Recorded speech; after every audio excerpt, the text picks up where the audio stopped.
Slave trade at a time became a very big reality in the world, although a lot of groups suffered the impact of slavery at some time, but Negroes from Africa suffered greatly. Africans became the major targets of a lot of groups around the world for the supply of labor, precisely cheap labor. This was made possible by the highly rewarding agrarian economy that characterized the global economy. Some Africans were moved to China for the purpose of slavery. The major problem with the trade of African slaves to China is the existence of scanty information.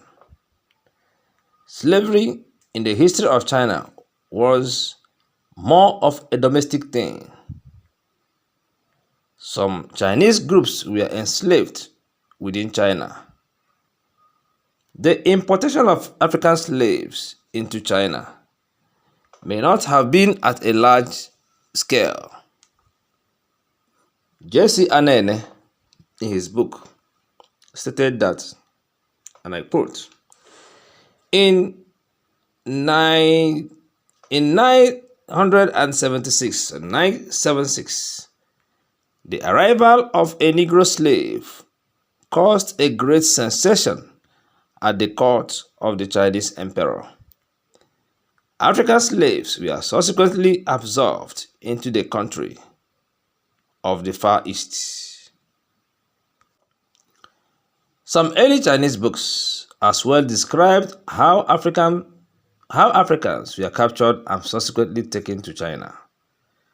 The reality was that African slaves were sent to China long before the commencement of the transatlantic slave trade era. The Chinese Empire was part of a slave network whose ships traversed the Indian and Pacific Ocean to deliver human cargo from Africa to its shores.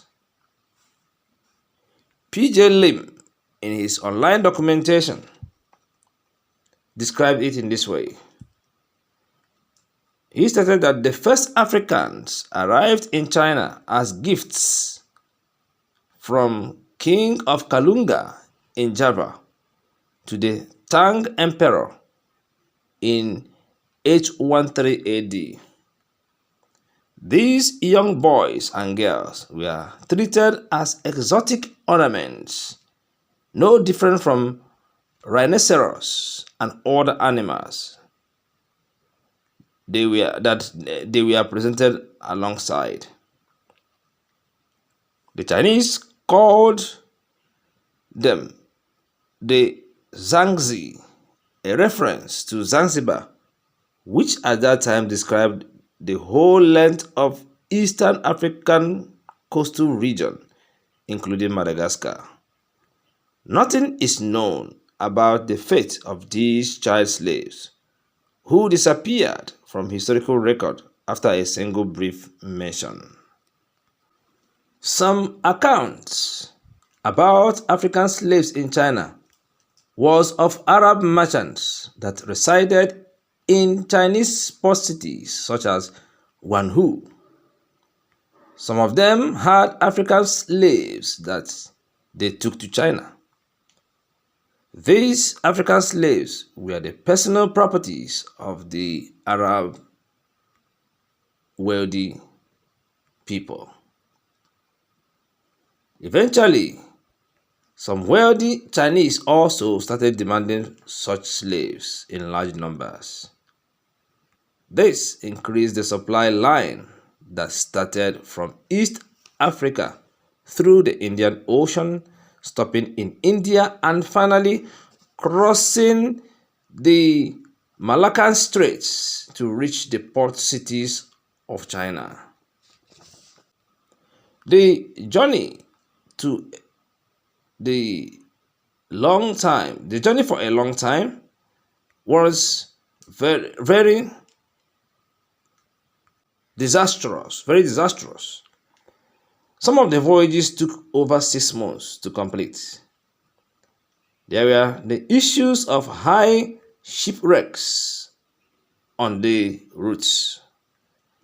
Many of the captives may have died on the way. There was also the issue of environmental impacts upon reaching China.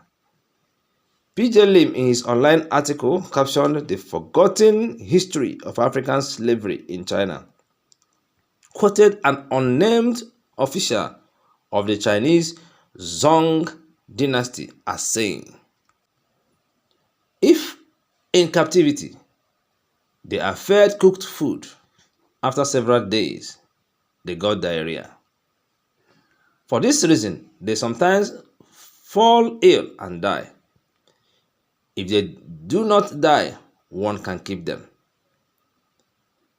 African slaves taken to China were used for the supply of labor, such as transporting heavy goods on their backs and carrying out ship repairs and also dock works.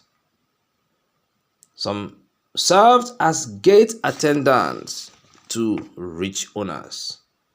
The information about their daily routine is very scanty.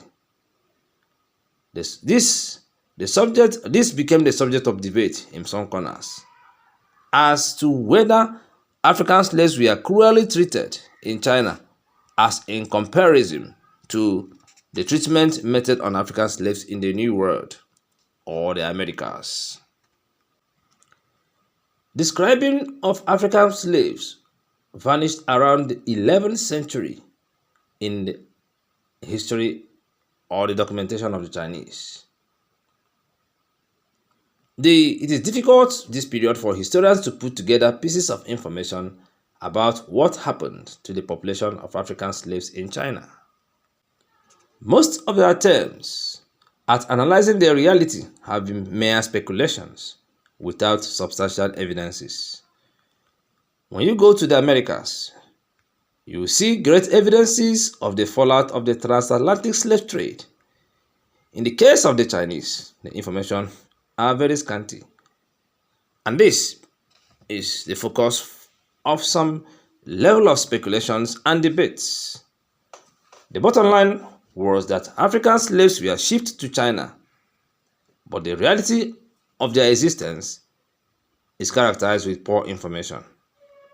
And this can only be appreciated in a debate environment. Please, if you are watching us for the very first time, subscribe to our channel. And if you have any information about the existence of African slaves in China, we will surely appreciate it and we'd like to hear from you. Thanks for being part of this channel.